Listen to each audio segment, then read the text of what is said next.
Hola, bienvenidos una vez más para esta sección del taller de muñeca.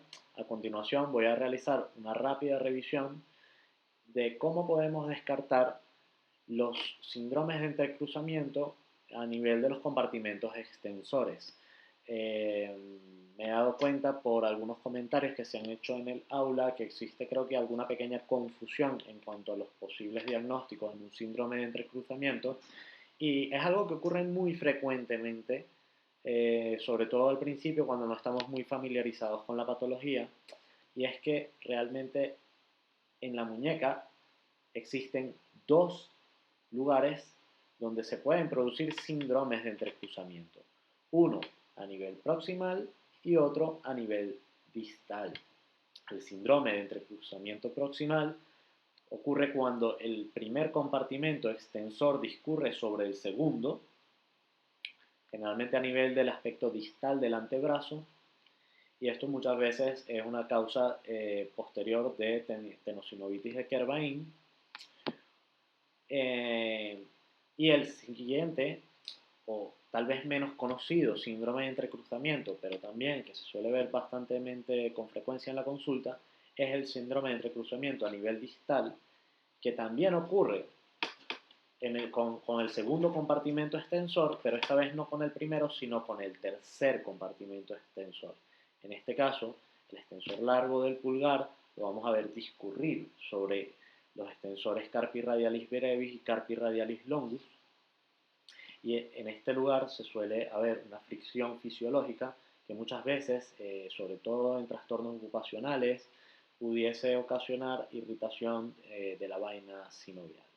Es indispensable que podamos hacer un diagnóstico adecuado de los síndromes cuando muchas veces la clínica es muy parecida y la ecografía nos va a permitir visualizar exactamente dónde está ocurriendo el problema y a su vez poder ir a tratarlo directamente, sobre todo si estamos planteando la realización de una infiltración, poder realizarla en el lugar donde está ocurriendo la patología, que además eso va a disminuir mucho la tasa de complicaciones que ocurriría muchas veces con más frecuencia si inyectamos o tratamos de infiltrar a ciegas un tendón que además está normal, porque la vaina no va a estar separada del tendón y no vamos a poder colocar la sustancia, generalmente esteroides, en el espacio peritendinoso y la vamos a colocar dentro del tendón, lo cual posteriormente se conoce es una causa de tendinopatías graves. Entonces, sin hacer mucho más introducción, vamos nuevamente a recordar que usaremos una sonda lineal con un preset, con una preconfiguración de músculo esquelético, ¿vale? Y aquí vamos a ubicar nuestro paciente, en este caso, con la palma de la mano hacia abajo. Siempre recomiendo usar un apoyo donde le demos una discreta flexión, en este caso palmar a la muñeca, permitiéndonos una mejor superficie de contacto.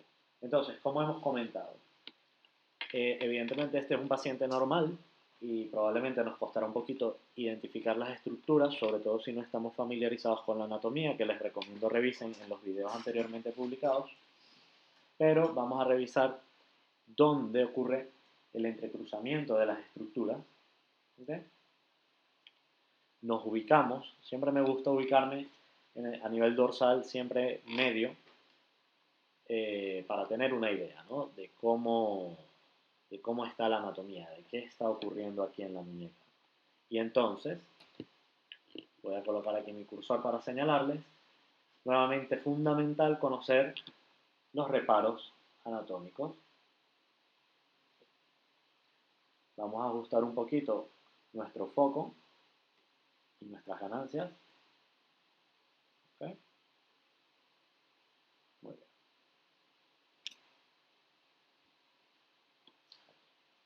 Este. Fíjense cómo, si tengo un foco adecuadamente ubicado en el aspecto más superficial, que es donde están las estructuras de interés, de hecho voy a reducir un poco más la profundidad, podemos visualizar un poco mejor las estructuras. En este caso tenemos aquí los tendones extensores de los dedos, cuarto compartimento extensor, pero la estructura anatómica fundamental en este momento es este pequeño tubérculo óseo que está aquí, el tubérculo de Lister en el radio. Él nos va a dar la división entre lo que es la muñeca dorsal y la muñeca radial, o como me gusta a mí decirle realmente, dorso radial.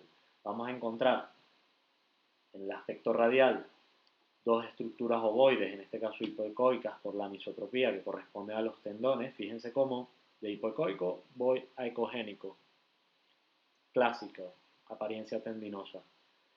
Entonces, no confundiendo estas estructuras, sabemos que esto corresponde al segundo compartimento extensor carpi radialis brevis y extensor carpi radialis longus, y más lateral o ulnar a nuestro tubérculo, una estructura similar anisotrópica completamente, que corresponde al extensor largo del pulgar, tercer compartimento extensor. Este, el menos conocido, el síndrome de entrecruzamiento, del que nadie habla.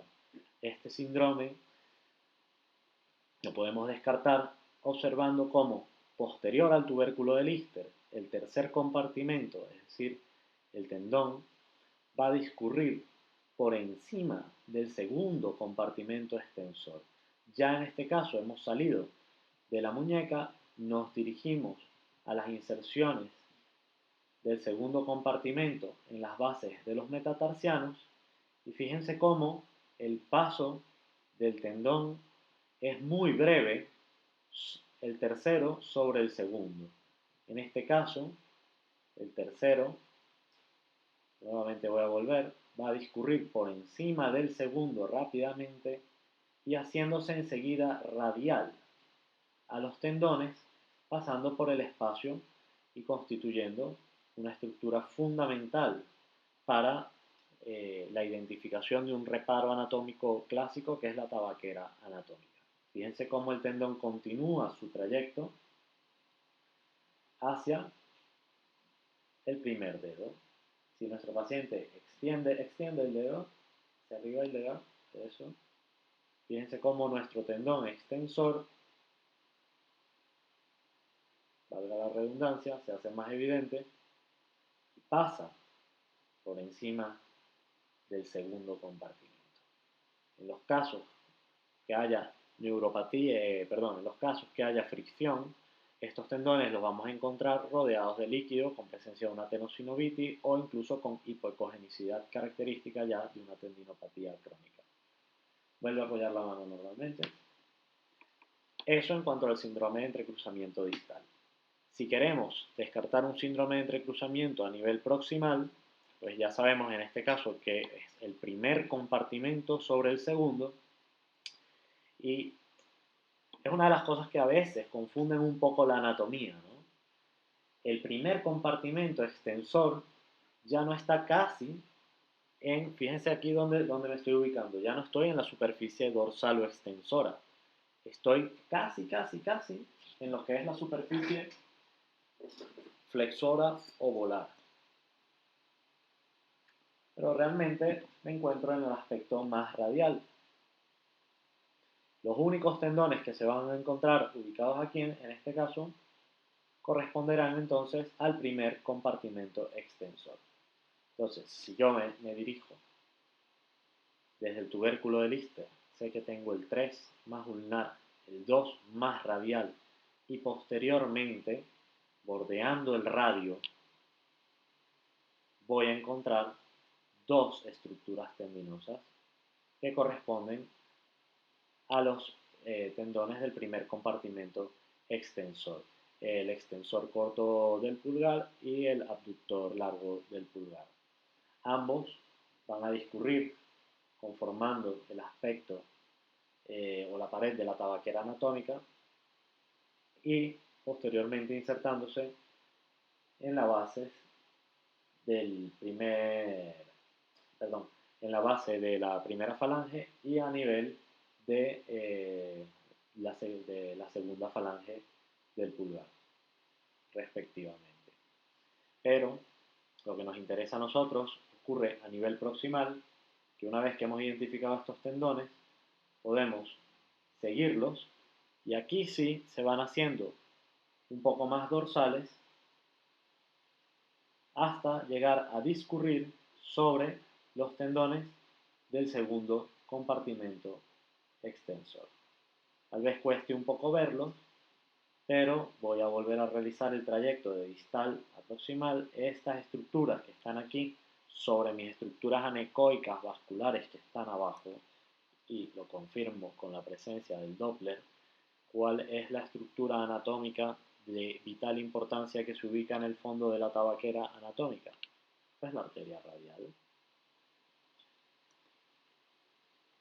Sabemos por encima tenemos nuestros tendones, y fíjense cómo del otro lado puedo ver a los tendones del segundo compartimento, como a medida que me hago más proximal y llego incluso a la unión miotendinosa, que es por lo que vemos que se pierde ciertamente un poco el patrón ecogénico del tendón, porque ya empieza a haber entremezclamiento, entrecruzamiento de fibras musculares con tendinosas. Justo a nivel de la unión miotendinosa discurre los dos tendones del primer compartimento por sobre los tendones del segundo compartimento extensor. Entonces, muy fácilmente, y es realmente la técnica que yo uso, evalúo y ubico mi segundo compartimento extensor, voy distalmente, veo su relación con el tercer compartimento y posteriormente voy proximal y veo la relación con el segundo. Y básicamente en un barrido que no me tomará más de unos cuantos segundos, puedo rápidamente visualizar si existe o no la presencia de líquido o alteraciones de los tendones a este nivel. Posteriormente siempre puedo hacer valoraciones longitudinales, sobre todo también a nivel de la tabaquera anatómica, y descartar la presencia de una posible estructura anormal, como pudiese ser la presencia de un quiste sinovial o incluso a veces estructuras nerviosas, fibromas o neuromas que pudiesen estar causando compresión en esta zona y a su vez ocasionando, por ejemplo, una confusión en el diagnóstico, ¿no?, de los síntomas del paciente.